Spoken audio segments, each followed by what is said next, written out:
here's what the finished block will do.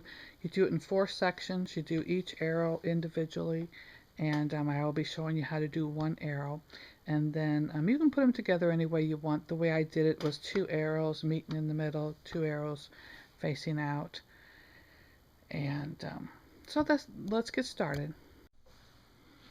Okay, for my arrow quilt, we have one 4.5 inch square, and then we have 2 4.5 by 2.5 strips of the same color.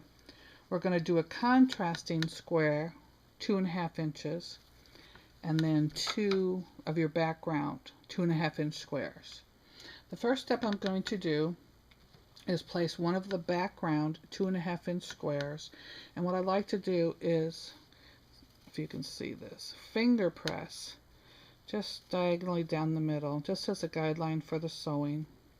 So I finger press, I lay it in the corner with a diagonal going this way, and then I'm simply going to sew on that line where I finger pressed. Gonna back stitch a little bit because if I get too close to that corner, it wants to bunch up.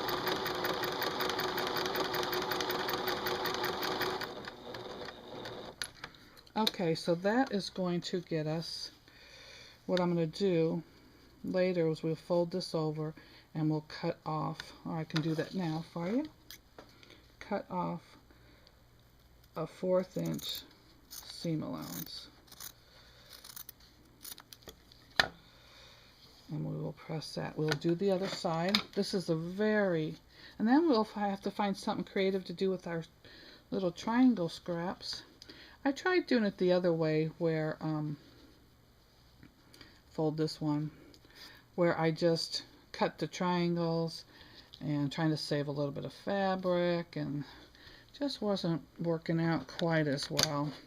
So I thought, well, I can surely, normally I don't back stitch when I quilt, but these, see what I mean? It kind of wants to bunch up.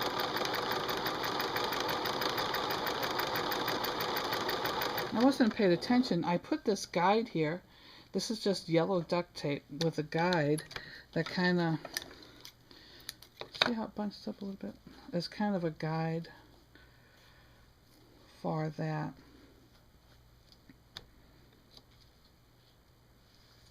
So we have both of our corners sewn on. I will trim this again.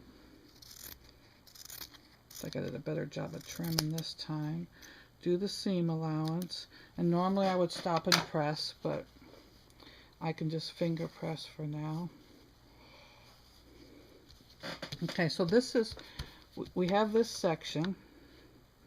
This is going to be the section there, section here. So we're going to take this section, we're going to fold it over, and then we're going to sew our 1/4 inch there.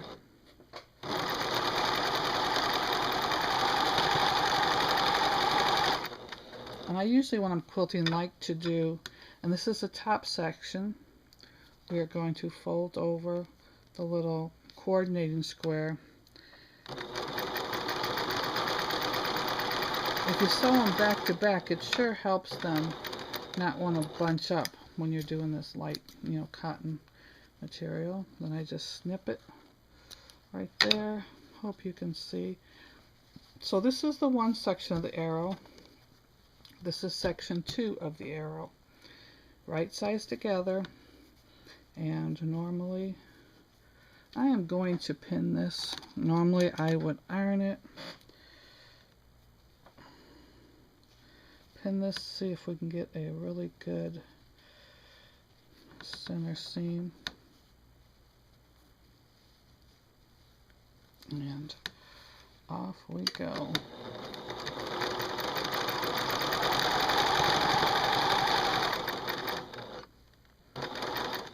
Remove my pin.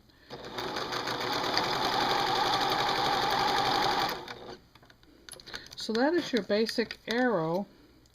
I have a squeaky chair, and then normally, and then what I will do is I will have 4 of these. together.